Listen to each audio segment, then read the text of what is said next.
Welcome to our channel, where we explore the darkest corners of mythology and folklore from around the world. Today, we journey into the Philippines to uncover one of the most chilling and legendary creatures ever told in Filipino stories, the Aswang. Before we begin, don't forget to like, share, and subscribe to our channel for more fascinating tales of myths, monsters, and legends. The Aswang is not just a single creature, but rather a broad term used to describe a variety of evil beings in Filipino folklore. It's a word that sends shivers down the spine of anyone who has grown up hearing stories about it. In the Philippines, especially in rural areas, tales of the Aswang are told to children as warnings, stories that blend fear, mystery, and morality. This creature embodies the darkness of the night, the unknown lurking in the shadows, and the fears of the human heart. The Aswang is a shapeshifter, capable of transforming from human to beast and back again. During the day, it walks among people, indistinguishable from anyone else, friendly, calm, perhaps even charming. But when the sun sets and darkness covers the land, its true nature awakens.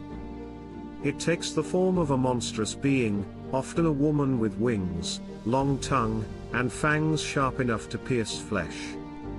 In some stories, the Aswang transforms into a dog, a pig, or even a large black bird. The variety of its forms reflects the deep-rooted fears of different Filipino regions. In Visayan folklore, it is said to be a vampire-like creature that drinks human blood. In others, it is a witch who curses and feeds on the unborn. Some say it can detach its upper body, flying through the night in search of prey.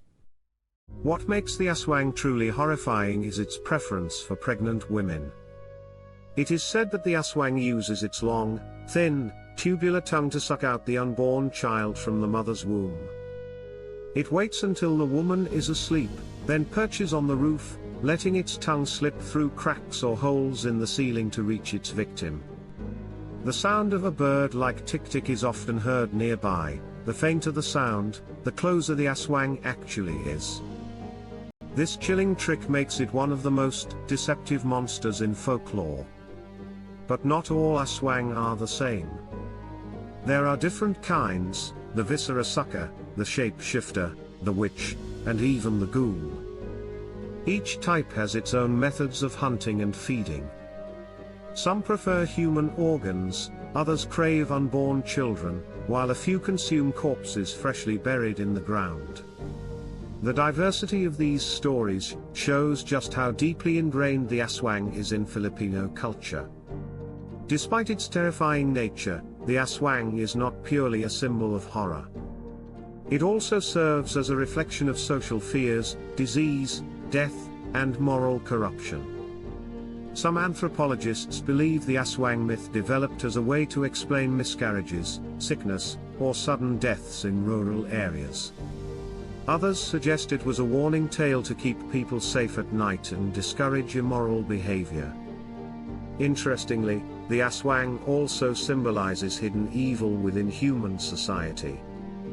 By day, it looks like any ordinary person, a neighbor, a friend, even a relative.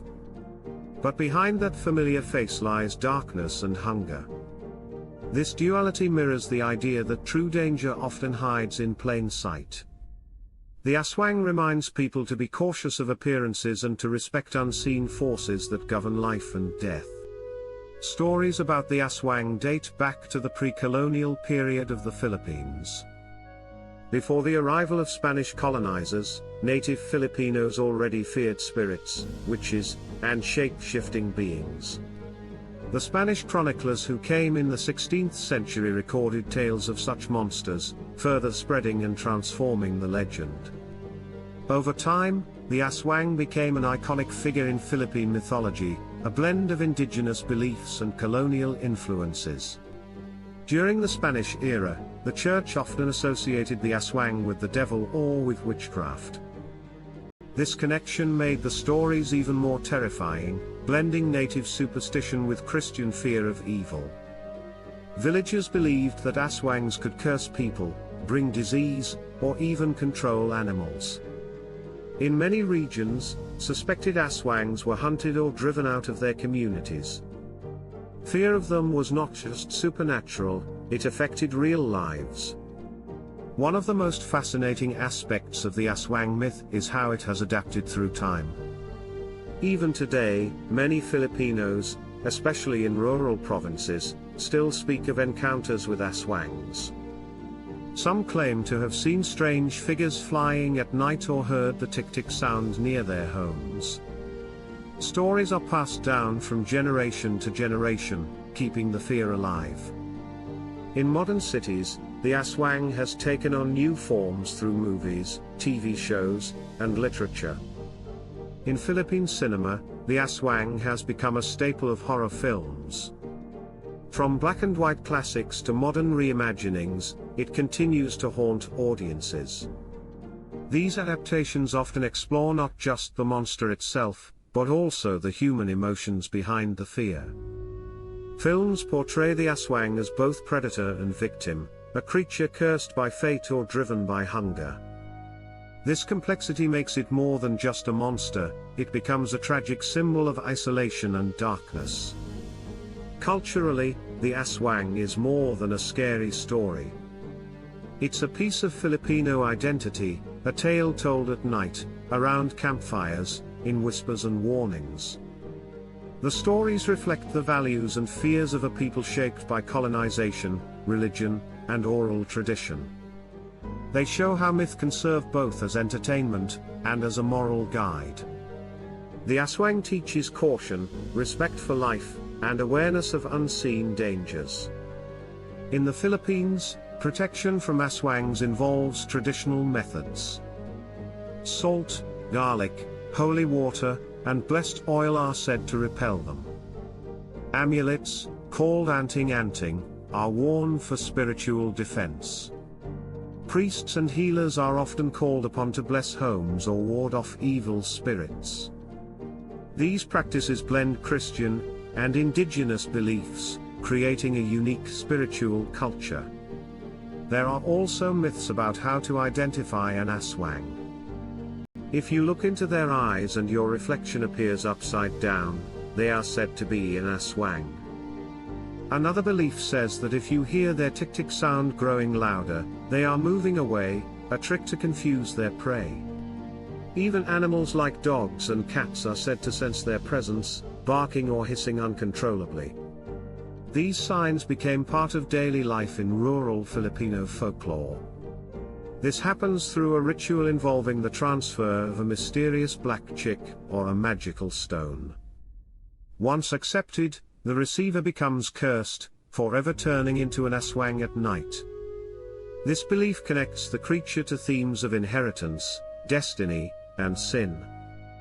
It serves as a grim reminder that evil, once accepted, cannot easily be undone. Modern scholars have explored the Aswang's symbolism in literature and psychology. They see it as a reflection of colonial trauma, social anxiety, and the fear of the feminine power. The image of a woman transforming into a monster connects to patriarchal fears of women's strength and independence. At the same time, it portrays female suffering, forced into darkness by societal judgment and superstition. Thus, the Aswang becomes not just a monster, but a mirror of human fear and oppression. The legend of the Aswang continues to evolve even in the digital age. Social media, films, and documentaries keep retelling its story in new ways.